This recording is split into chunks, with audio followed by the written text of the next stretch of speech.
நம்ம சிஎஸ்கேவில் இருக்கக்கூடிய வெளிநாட்டு வீரர்கள் எல்லாருமே இப்போ நம்ம சென்னையில் வந்து லேண்ட் ஆக போகிறாங்க. அவங்களுக்கான ஒரு தீவிரமான பயிற்சியில் இப்போ வந்து ஈடுபட போகிறாங்க அப்படின்னு ஒரு லேட்டஸ்டான அப்டேட்டை நம்ம சிஎஸ்கே நிர்வாகம் வந்து கொடுத்துருக்காங்க. நம்ம சிஎஸ்கே வீரர்கள் எப்போ வர போகிறாங்க, இப்போதைக்கு என்னென்ன சம்பவங்களை பண்ணிட்டு இருக்காங்க, இதை பற்றின ஒரு ஃபுல் டீட்டெயிலை பற்றியும் நம்ம சிஎஸ்கே நடத்தின ஓப்பன் ப்ராக்டிஸ் மேட்ச்சில் நம்ம ருத்ராஜ் ஒரு குறைவான பந்தில் அதிரடியான சதத்தை வந்து கடந்திருக்காரு. இவரு மட்டும் இல்லை, நம்ம தலத்துணி அமன் கான் இவங்களும் ஒரு சம்பவத்தை வந்து பண்ணியிருக்காங்க. யாருக்கு எதிராக சம்பவத்தை பண்ணியிருக்காங்க, இவங்களோட பேட்டிங் இப்போ பயிற்சி இடத்துல வந்து எப்படி இருந்திருக்கு அப்படிங்கிறதையும் இந்த வீடியோவில் பார்த்துடலாம். அதுக்கு முன்னாடி சேனலுக்கு புதுசாக இருந்தீங்கன்னா சப்ஸ்கிரைப் பண்ணிக்காங்க. இந்த வீடியோக்கு ஒரு லைக் கொடுக்கலனா லைக்கை கொடுத்துருங்க. ஃபஸ்ட்டு நம்ம சிஎஸ்கே நடத்தின ஓப்பன் ப்ராக்டிஸை பார்த்துடலாம். நம்ம ருத்ராஜ் இப்போதைக்கு ஒரு செம ஃபார்மில் வந்து இருந்துட்டு இருக்காரு.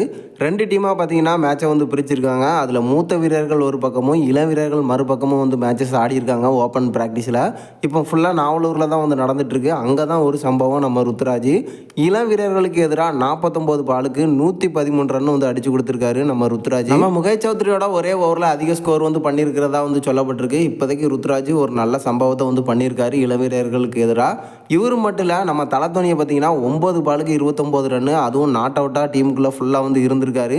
மறுபக்கம் நம்ம அம்மன் கானை பார்த்தீங்கன்னா 7 பாலுக்கு 22 ரன் வந்து அடித்து கொடுத்துருக்காங்க. இப்போதைக்கு மூத்த வீரர்கள் எல்லாருமே ஒரு நல்ல ஃபார்மில் வந்து இருந்துட்டு இருக்காங்க. சிஎஸ்கே நடத்தின ப்ராக்டிஸ் மேட்ச் இப்போதைக்கு பார்த்தீங்கன்னா டன்னு.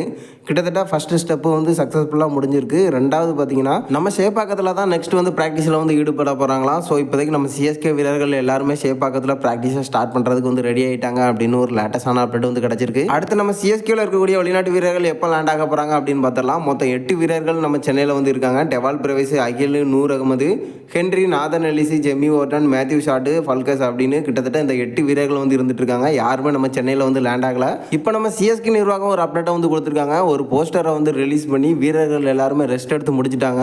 ஸோ இப்போதைக்கு வீரர்கள் எப்போ வேணாலும் நம்ம சென்னையில் வந்து லேண்ட் ஆகலாம் அப்படிங்கிற மாதிரி ஒரு அப்டேட்டை வந்து கொடுத்துருக்காங்க. இப்போ நம்ம சிஎஸ்கேல இருக்கக்கூடிய வெளிநாட்டு வீரர்கள் எப்போலாம் வந்து லேண்ட் ஆக போகிறாங்க அப்படின்னு கேட்டிங்கன்னா நம்ம டெவால் பிரவேஸ், அகில், அது மட்டும் இல்லாமல் ஜெமி ஓர்டன் இவங்க எல்லாருமே இந்த மாதம் 20ஆம் தேதிக்கு மேலே வந்து ஜாயின் ஆக போகிறாங்க.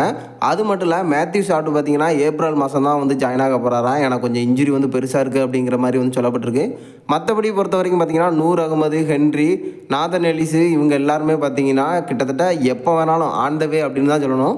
எப்போ வேணாலும் நம்ம சென்னை சேப்பாக்கத்தில் வந்து லேண்ட் ஆகிறதுக்கு அதிக சான்சஸ் இருக்குது அப்படின்னு ரீசெண்டாக வந்து சொல்லப்பட்டிருக்கு. ஸோ நீங்கள் என்ன நினைக்கிறீங்க? நம்ம சிஎஸ்கேல இருக்கக்கூடிய வெளிநாட்டு வீரர்கள் நம்ம சென்னையில் வந்து லேண்ட் ஆக போகிறதா இருக்கட்டும், நம்ம ருத்ராஜ், தலத்தோனி இவங்க பண்ண சம்பவமாக இருக்கட்டும், இதை பற்றின கருத்தை மறக்காமல் நம்மளோட கமெண்ட் பாக்ஸில் தெரிவிச்சிருங்க.